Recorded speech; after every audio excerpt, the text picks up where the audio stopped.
Bienvenue et bon sabbat à chacun.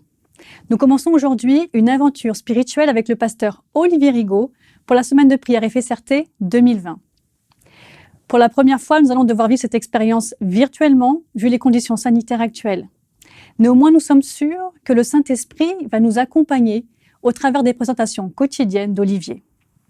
Les deux sabbats, le 14 et 21 novembre, nous vous donnons rendez-vous à 11h, le dimanche 15 novembre à 17h et chaque soir de la semaine à 19h. Cette semaine, il sera question de jubilé, cette fête israélite qui met un terme à la souffrance après une période pour certains d'esclavage ou de pauvreté. Quand le jubilé arrive, c'est la libération, c'est la joie. On tourne la page pour commencer une nouvelle étape dans la vie. Et nous espérons que cette semaine sera pour vous un baume qui soulage et qui rafraîchit. Un baume qui renouvellera vos forces pour mieux affronter les événements actuels auxquels nous devons faire face. Et surtout un baume qui ranimera ou renouvellera votre engagement envers Dieu. Avant d'écouter le message de ce matin, je vous invite à vivre avec nous un temps de louange et de témoignage. Voilà, votre service de culte FSRT de ce sabbat matin commence maintenant.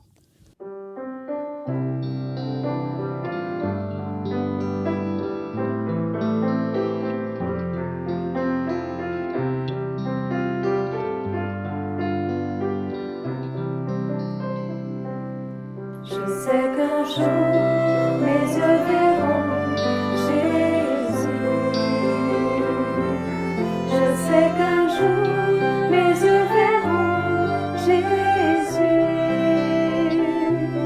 Si je marche jusqu'au bout par la foi et malgré tout, je sais qu'un jour mes yeux verront Jésus. Je sais qu'un jour mes yeux verront Jésus. Je sais qu'un jour mes yeux verront Jésus. Si je marche jusqu'au bout par la foi et malgré tout, je sais qu'un jour mes yeux verront Jésus. Je sais qu'un jour mes yeux verront Jésus.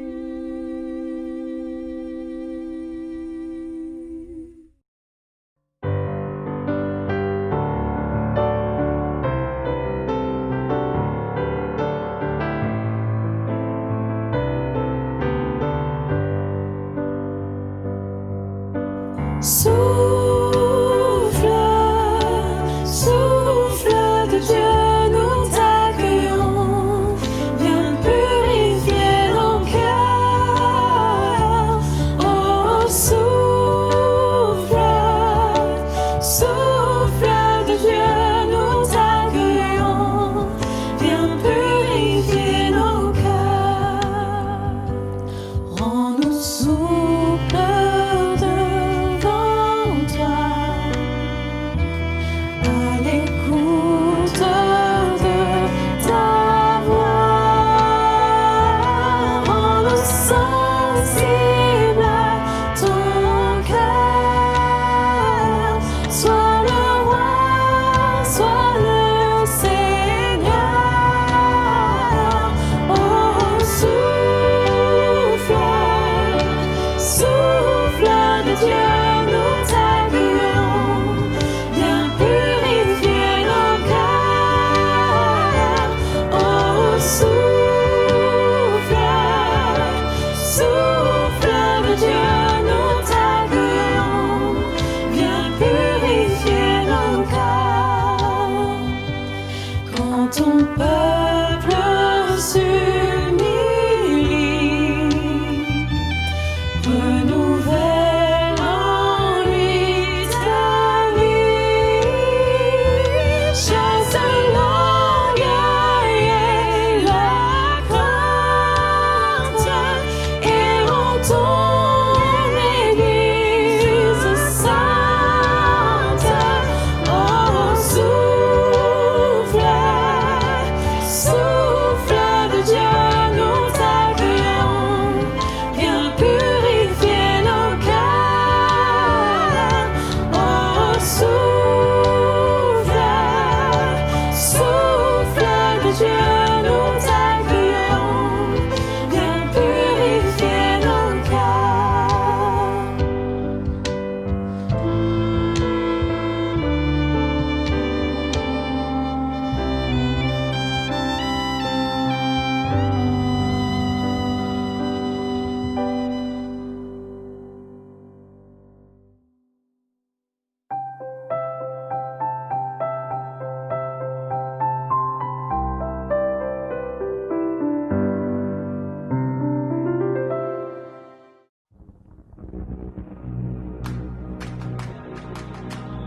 You know, dreams can become reality in a city. Nobody that's telling you what you can and what you can't do, and there's an endless amount of opportunity.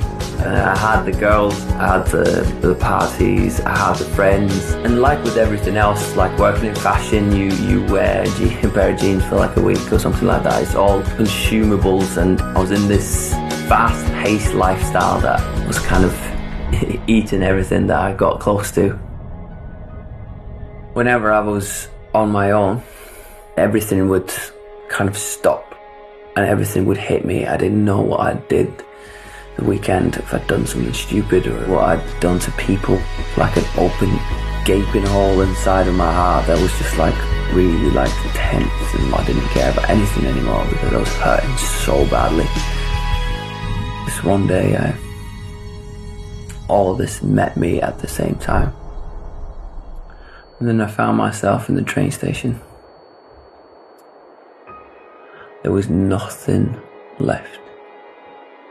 And the thought cropped into my mind. I was like, I don't think anybody actually will care if I would jump now. Walked over to where the trains were, and I was contemplating and getting ready to finish it all and end it. And in that moment I felt my phone vibrate, and I saw it was my mum. And 2 hours later I was on a plane to England. When I came back to my parents, I knew what to expect. My mum and dad had a faith and they believed in God, and they were going to try to convince me of this thing. I thought, you know, I'll just go there, get some money together, and then I'll go straight back to the city. One night I couldn't fall asleep. I was just rolling around in my bed, and in an instant I felt God come into my room. I know it's a bit of a strange thing to say, but I was so sure. I've never been so sure about anything in my life that it was God that came into my room and asked, you know, come on boy, it's now or never, like a strict dad would. I was still fighting that thing, and I said, you know what, I don't care, mate, whatever you say, I'm not coming back, I don't want to do this. And he asked me a question. He said, so what have you got? I said, you know what, if you can take this little thing that I've got that's called Isaac's life, if you can make something out of it because I can't, then I'll give you everything. Because I don't know how this works. I can't do it anymore by myself. And it was in that moment that I felt that I was no longer alone, and he said, okay. And I had hope to meet my problems, meet the things that I'd messed up. And that makes me be able to wake up in the morning and fight another thing. Fight things from my past that I could never look in the eye. Look at fear that I was so afraid of. I have never ever been this happy. He's like that perfect father that none of us ever had. He's right there with you. And he will never let go of you.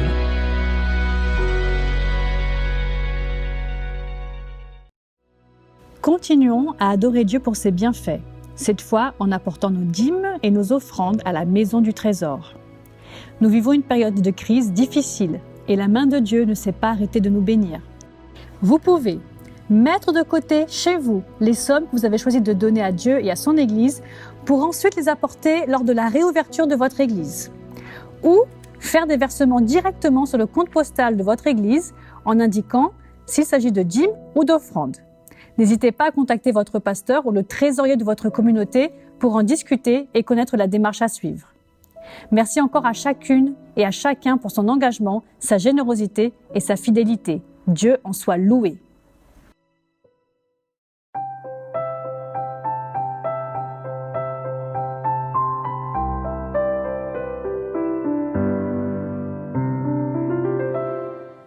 Chers frères et chères sœurs, c'est un très grand plaisir de vous retrouver, bien que par ondes interposées, pour cette semaine de prière et de réflexion biblique intitulée « Après la crise, le jubilé », une année de libération, de guérison et d'espérance. Je vous invite donc à prendre place confortablement pour ce temps de partage cœur à cœur, simple et confiant autour de la parole de notre Dieu. Nous traversons une crise profonde, qu'elle soit sanitaire, économique ou sociale, qui malheureusement dure et l'avenir n'a jamais été aussi incertain. Et pour illustrer un peu ce propos et cette réalité, l'histoire biblique qui m'est venue en tête et qui s'est imposée à moi, c'est ce récit de la tempête sur le lac dans l'évangile de Marc au chapitre 4, versets 35 à 41, où face à la panique et à l'agitation des disciples s'opposent le calme et la sérénité du Christ, qui s'offre même le luxe de dormir alors que la barque est agitée, secouée dans tous les sens et menace de couler. Relisons donc ce texte pour nous le réapproprier. Toute la journée, Jésus avait parlé à la foule en parabole. Le soir venu, il dit à ses disciples, « Passons sur l'autre rive. » Après avoir renvoyé la foule, ils l'emmenèrent dans la barque où il se trouvait. Il y avait aussi d'autres barques avec lui. Il s'éleva un grand tourbillon et les flots se jetaient dans la barque au point qu'elle se remplissait déjà. Et lui, il dormait à la poupe sur le coussin. Ils le réveillèrent et lui dirent « Maître, ne t'inquiètes-tu pas de ce que nous périssons ?» S'étant réveillé, il menaça le vent et dit à la mer « Silence, tais-toi !» Et le vent cessa et il y eut un grand calme. Puis il leur dit « Pourquoi avez-vous si peur ? Comment n'avez-vous point de foi ?» Ils furent saisis d'une grande frayeur et ils se dirent les uns aux autres « Quel est donc celui-ci à qui obéissent même le vent et la mer ?» Cette barque remplie de disciples, agités, apeurés et angoissés face à une situation qui les dépasse, c'est nous, l'Église du Christ aujourd'hui. À l'image de cette tempête, nous traversons des heures difficiles, tourmentées par les différentes crises qui touchent notre société et qui se succèdent tels des flots incessants de vagues, se déversant les unes après les autres sur la fragile barque de notre humanité. Et comme les disciples, nous aussi avons peine à reprendre notre souffle. Et je dirais même que pour certains d'entre nous, nous sommes à bout de souffle, épuisés par ces luttes incessantes, tout près d'un burn-out. Au milieu des flots mugissants, nous essayons de faire face à cette tempête avec toutes nos forces, notre intelligence, notre savoir. Nous nous agitons, mais petit à petit, nous réalisons que nous sommes en train de périr, de couler. Nous périssons, crièrent les disciples. Lorsque je regarde l'Église, mon Église de cœur, je la vois se débattre, lutter, mais très souvent en vain contre des puissances qui la dépassent. Je vois l'épouse du Christ épuisée, fatiguée de lutter contre des vents terribles, relâchée des quatre coins du monde par les 4 anges dont parle Jean, certainement dans Apocalypse 7:1. Son cri retentit envers le Christ qui dort. « Nous périssons, viens à notre secours, Seigneur !» Au cœur de la tempête, malgré la peur, la fatigue ou la maladie, ou l'épuisement de nos âmes, malgré le sentiment d'être vidé, seul ou sans force, il reste à l'homme croyant ce cri, cette prière pour invoquer le secours de Dieu. Le but de cette semaine de prière est justement de proposer des pauses, des petits moments d'accalmie dans nos vies, surchargés, stressés, et de reprendre son souffle, de reprendre le souffle, ce souffle créateur et divin, en invoquant sur nos vies, sur nos familles, le nom de Jésus-Christ. Reprendre ce souffle, c'est reprendre vie. Reprendre le souffle, c'est lever le pied et faire une pause bien nécessaire. Bien plus qu'une semaine de prière, le thème du jubilé, proclamé il y a 2000 ans par Jésus-Christ, nous invite à une vie entière de prière et de confiance en Christ. Il nous invite à une année sabbatique, bien plus encore à une vie dans le repos de Dieu, dans la paix de Dieu et sa joie. À l'image de Christ qui dort paisiblement malgré les vents turbulents de l'épreuve. Dieu dort, oui, étonnamment. Jésus dort à l'arrière de la barque. Le texte nous dit, ils dormaient à la poupe sur le coussin. Ils le réveillèrent et lui dirent, « Maître, ne t'inquiètes-tu pas de ce que nous périssons ?» Mais comment se fait-il que Jésus dort alors que tout le monde s'agite devant les flots tumultueux et la menace qui pèse sur la chaloupe et sur les hommes? Oui, la sérénité et le calme de Jésus tranchent nettement, radicalement avec l'angoisse et l'agitation de son Église. Et Jésus même de leur reprocher cette agitation. Pourquoi avez-vous si peur? Réfléchissons à ces paroles étonnantes du Seigneur, mais ô combien importantes pour nous aujourd'hui, qui devons faire face à cette tempête. Jésus n'est pas un illuminé qui n'a pas conscience du danger qui le guettait. Il ne vit pas dans un autre monde où le mal et le danger n'existent pas. Il ne dort pas parce qu'il est dans le déni ou parce qu'il ne s'inquiète pas de son Église, de cette humanité qui chavire, comme d'ailleurs le lui reprochent ses disciples, en lui disant « Maître, ne t'inquiètes-tu pas de ce que nous périssons ?» Oh, combien nous sommes tentés de lui adresser aujourd'hui le même reproche. Pourquoi dors-tu, Seigneur? Que fais-tu? Ne vois-tu pas que je suis épuisé de me battre en vain, que je suis en train de couler dans ma vie? C'est vrai, Jésus dort à l'arrière de notre embarcation. N'en vous déplaise. Lui, il ne s'agite pas, il reste calme. L'Église s'agite, mais n'est pas calme. Jésus est calme, et c'est dans le calme et la confiance qu'il va se lever et intervenir en faveur de ses disciples. À nos cris, Jésus se lèvera toujours pour répondre et calmer la tempête extérieure, peut-être pour nous rassurer intérieurement. Oui, qu'en est-il de notre tempête intérieure? N'est-ce pas là peut-être le vrai sens de cette histoire? Jésus, au fond, n'est pas là pour nous épargner des tempêtes extérieures, que le monde d'ailleurs n'aura cesse de nous envoyer tant que le mal existe. Par contre, Jésus est là pour apaiser nos tempêtes intérieures, qui viennent de nos peurs et de notre manque de foi. Jésus n'a jamais promis que vous vivrez dans un monde de bisounours, bien au contraire. Alors que nous propose Jésus en dormant, tranquillement à l'arrière de la chaloupe?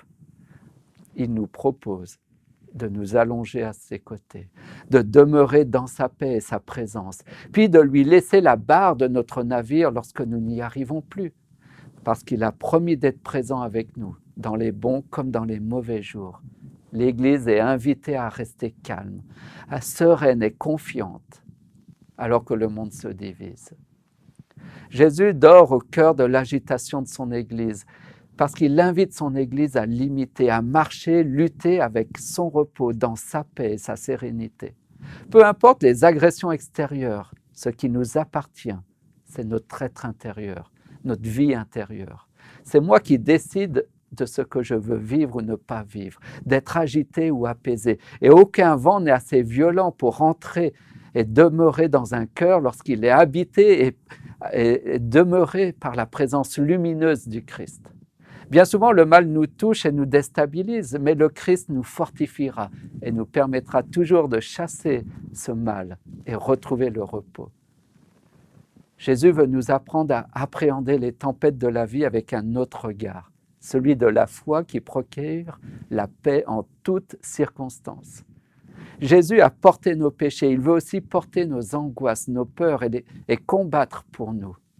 Jésus se leva au moment où ses disciples le prient, au moment où ses disciples se tournent vers lui.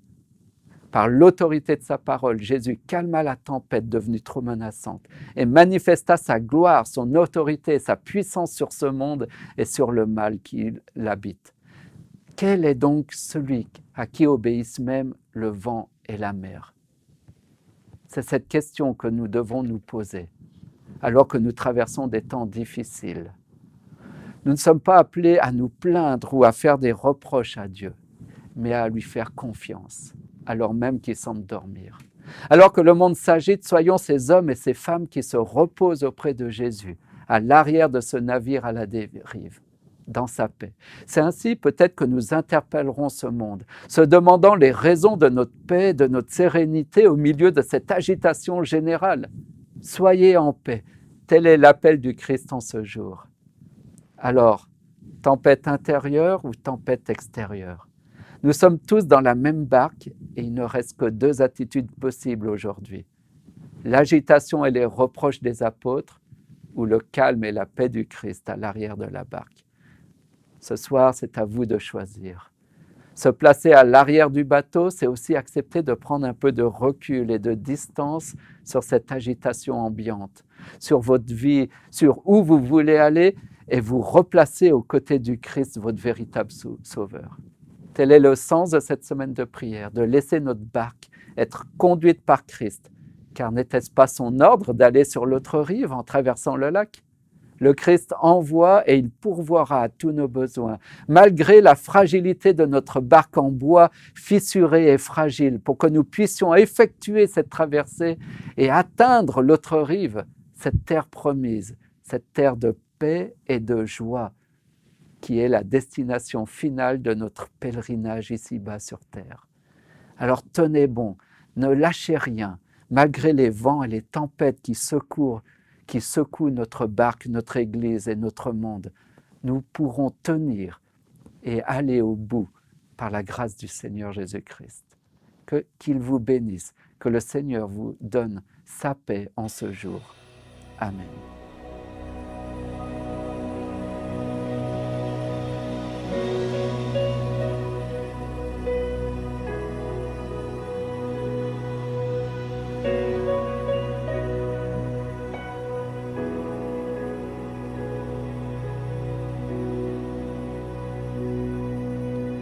À l'agneau de Dieu qui est assis dans les cieux, soit honneur et gloire, il remporte la victoire. Que tout genou fléchisse devant le grand roi, que de nos cœurs jaillisse Alléluia. Chef de notre foi, du péché tu pris le pas, attaché au bois de la croix tu triomphas. Tu nous as délivrés de toutes nos chaînes et nos cœurs rachetés. C'est écrit, je t'aime, que les nations célèbrent le plus beau des noms.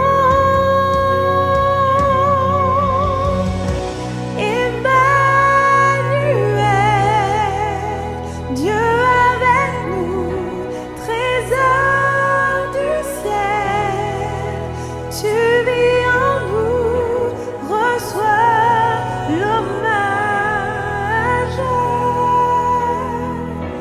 et la louange de nos cœurs.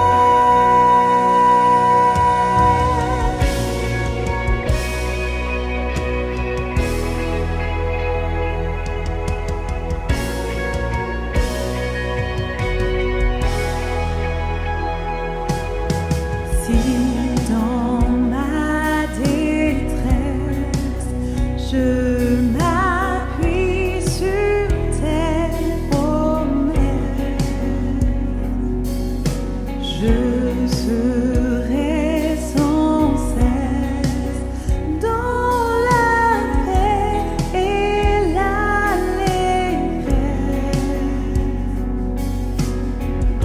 Jésus, tu as gravé mon nom dans le ciel.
Oui, Seigneur, merci, parce qu'au milieu de la tempête, tu demeures calme et serein, parce que tu ne crains rien.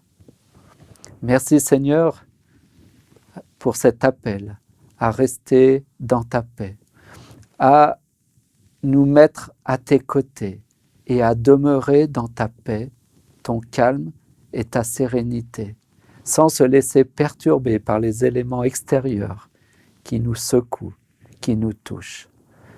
Oui, Seigneur, que tu puisses nous accorder ta paix intérieure, cette force intérieure qui nous permettra de faire face à toutes les tempêtes et à demeurer serein en toi, en Jésus-Christ, notre Sauveur, notre Jubilé. Amen. Nous devons cesser de nous orienter d'après les lumières de chaque navire qui passe et nous laisser plutôt guider par celles des étoiles.